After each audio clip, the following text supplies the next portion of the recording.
Good evening, everyone. This is your educator Sardar Daljit Singh, and welcome to my channel Dalzi English Hub. I normally in this channel I am bringing all the content related to the English literature, language, and grammar. So today I'm bringing you invitation card for the student of grade 12th CBSE examination. So it is one of the most important topic in the writing section, and normally it comes in the examination. So we really need to know how to write an invitation card, how to make it.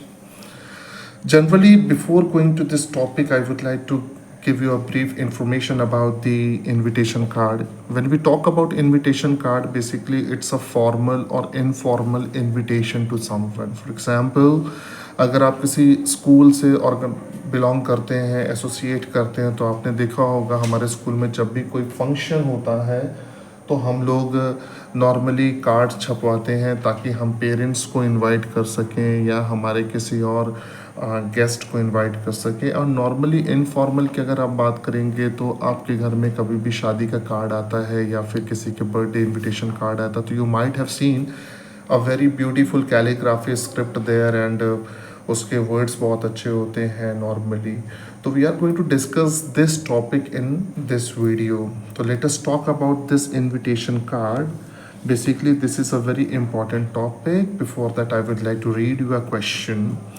तो इसका normally question कैसा आता है, इसमें लिखा हुआ है question number, Sunrise Global School Agra is going to organise a one act play competition in the school auditorium. You have decided to invite noted stage artist Nalini to grace the occasion. Draft a formal invitation for her in about 50 words, and you are Karuna Karan, cultural secretary of that. Basically यहाँ पर हम किसी को invite भी कर रहे हैं, और सेकेंड चीज we are going to invite the parents and other people also. Am I right? तो now let us come to this topic. जब भी हम इसे लिखते हैं तो फॉर श्योर इसके लिए आपको एक रेक्टेंगुलर या स्क्वायर बॉक्स आपको बनाना पड़ेगा, और उसमें आपको पूरा कंटेंट लिखना पड़ेगा बहुत ही अच्छे शब्दों से। दूसरी चीज़ राइटिंग का कंटेंट है। आप किसी ऑर्गेनाइजेशन से बिलोंग कर रहे हैं तो definitely third party point of view से हम इसे लिखते हैं। तो let us start with that.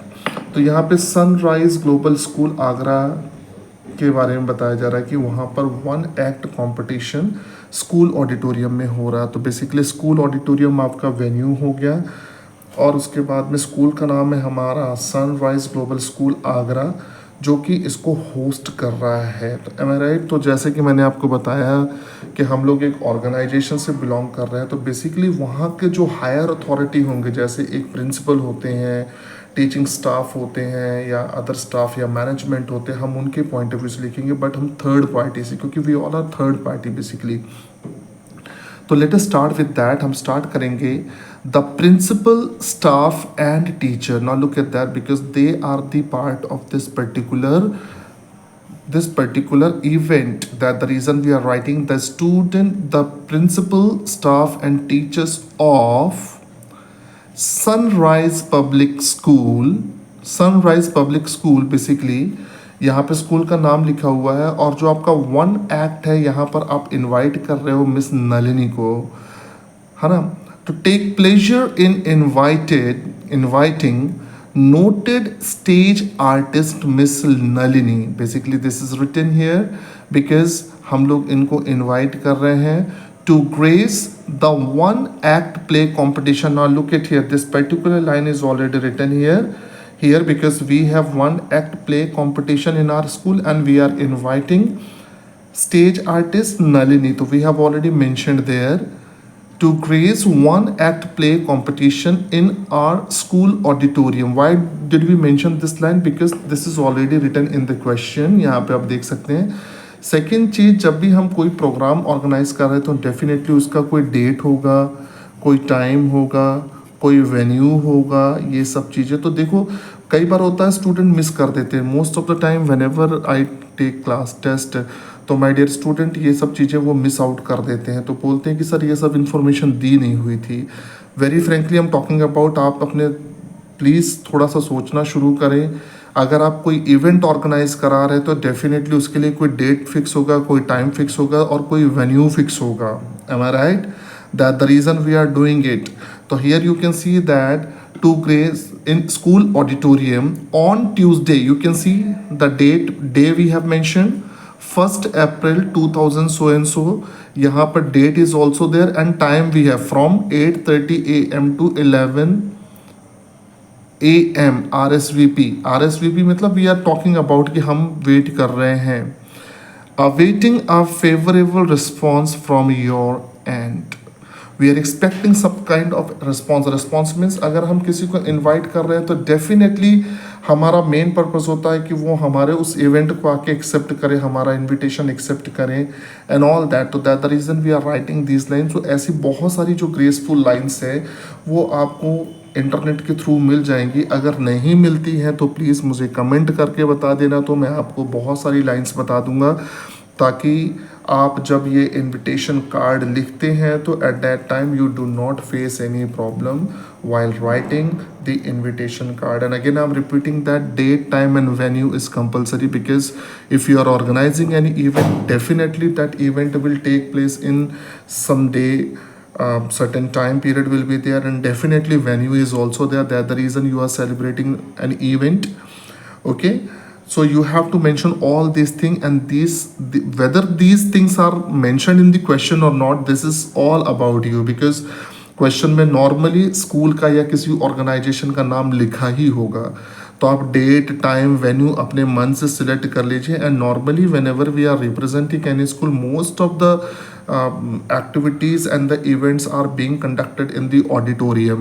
So you may mention auditorium या assembly hall, there are many venues there, depends upon what kind of venue you have, sorry, event you have. For example, if you have event related to the sports and all that, definitely you are going to organize such event in the sports playground, you know, like तो many things are there.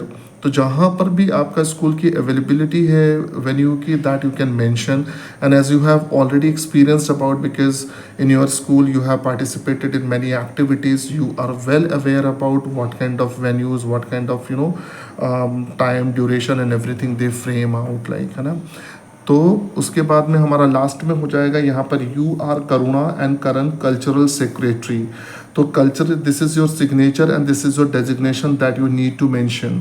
तो यहाँ पर हमारा left hand side में RSVP का column आ जाएगा, because organisation हो, अगर कोई भी इवेंट ऑर्गेनाइज करवा रही तो definitely there is some authorise person, some responsible person who is given this responsibility about the event and all that. So being Karuna और करण, और आप यहाँ पर अपना नाम मेंशन करेंगे, करुणा या Karan, it is up to you because it's your choice. Cultural Secretary. Cultural Secretary is designation because this designation is already mentioned in your question paper, so you cannot omit it. You have to write down. These are the certain things which is compulsory for everyone.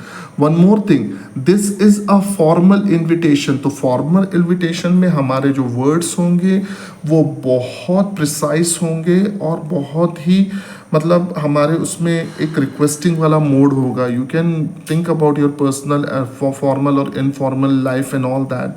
तो यहाँ पर आपको कुछ भी राम कहानी mention नहीं करना है, you will come point to point, और it should not exceed more than 50 words, but normally exceed हो जाता है 50 to 60 वर्ड्स भी हो सकता है, और समवेयर अराउंड 45 वर्ड्स भी हो सकता है। There is not issue of that, but it should not be written in the form of paragraph and all that where you are putting a lot of detail there, because it is not necessary. Am I right? And RSVP, then here we have a Karuna and Cultural Secretary, and contact number is also mentioned there, so that we can contact the authorized person. But यहाँ पर again एक और चीज़ मैं बता देता हूँ, most of the time students are creating mistake by giving their own contact number. तो here you need not to give any kind of contact number for anyone because you are appearing for the examination.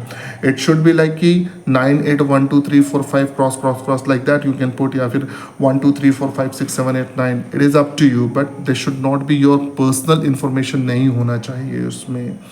तो my dear student, this is all about the invitation card reading, ये third party मतलब third person के point of view से लिखेंगे।